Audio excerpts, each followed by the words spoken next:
Hey everyone, Dan here with Ellie Wilson. I've got the neck die I want to talk about. I've had a lot of questions on how it works and just a lot of confusion out there as to exactly what it does. So the neck die is exactly what it says on here. It's a neck sizing die. It's meant to just size the top portion of the neck so you can keep your case as fire formed as possible and create as much accuracy as you can out of the gun. Normally you get, depending on the caliber, 2, 3, 4, 5 neck sizes before you're going to have to bump the shoulder back or size the body of the case on a bolt action gun. Now, if you're looking at a semi-automatic, a lot of times those chambers are a little bit bigger, and you may not be able to full length or to neck size on those particular calibers. But if you're looking for the most accuracy out of your gun, and you know you can get away with neck sizing, this is the way to go. So the neck die, like I said before, it's not meant to do anything but size the neck. So it's not gonna size the body. It's not gonna push the shoulder back. That's not what it's intended to do. So with that in mind, you're gonna want to take the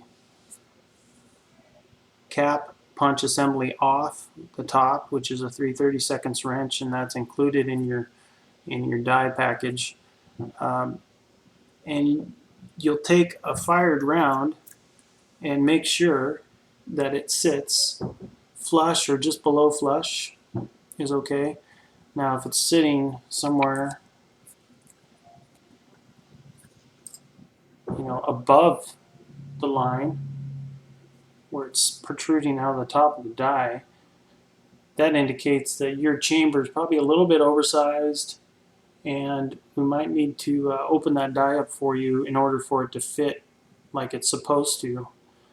If you don't get a nice fit like this, it can affect your accuracy in the neck.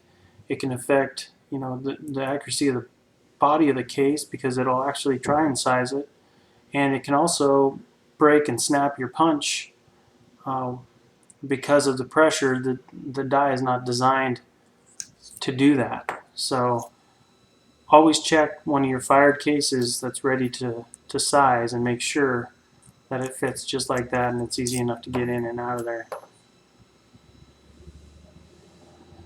So what you see here is the bushing recess, and here's a bushing that fits with this 223 round that I have. And bushing size, there is no standard, so the neck die will come without a bushing, and then you'll have to decide which bushing you'll need.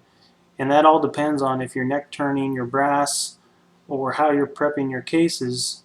It can also depend on if you have 3 different types of brass. You have one that has 12 thousandths wall thickness versus 15 thousandths wall thickness. That's a different bushing size. But we'll get into that in another video. I'm going to go over bushing size and how to figure that out. But you'll see this one, it's got some numbers stamped on it, and I don't know if it's going to focus for me. Doesn't look like it's going to, but I can read this for you. This is a 237 bushing on this 223 round. I've got 8 thousandths wall thickness. It should give me 2 to 3 thousandths grip, something like that. And with the numbers up, that's the standard way to insert it into the die.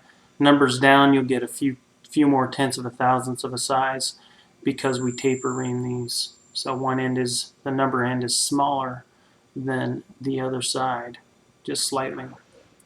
So I'm going to put this back in the die, run my punch and cap assembly back in there, and just get them started on each side.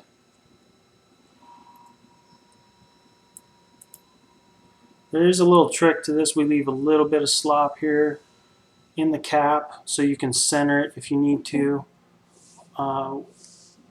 in the other end. And one easy way to do that is to use a case that's already been decapped, and then take that and line it up with the punch hole, your flash hole, and then snug these down.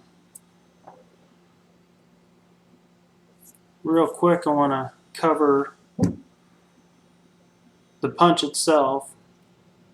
there is another adjustment on each side. We have a set screw, a recessed set screw on each side.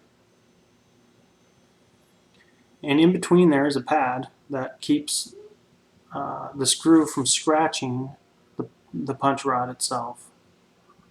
So you want that to where you can move it freely like this. You don't want to have to slam it down. So all you want to do is make sure it's being held straight so it lines up with the flash hole. And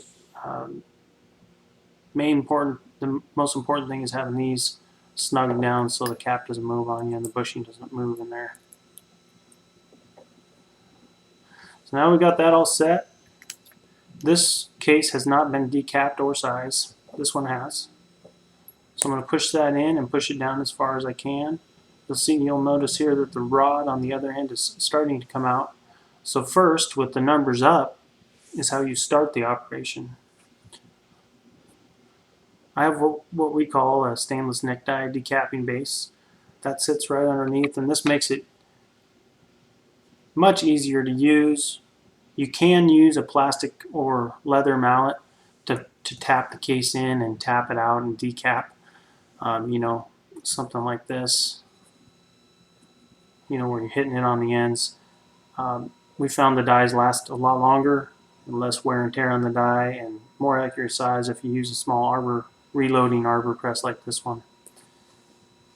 So we'll set it on the base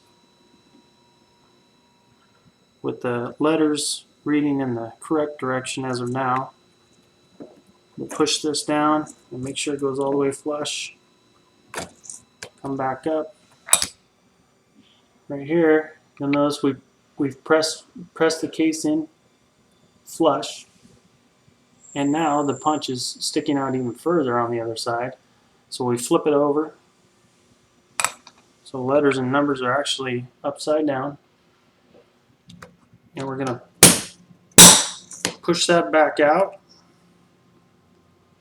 We've decapped the primer, and we've sized the neck of the case. And this one's ready for the next step. The primers collect down below, just underneath the necktie base. And that's how simple it is. So that's the 223 stainless steel necktie with the interchangeable bushing. And like I said, we'll cover a bushing size here in the next video. Thanks for listening.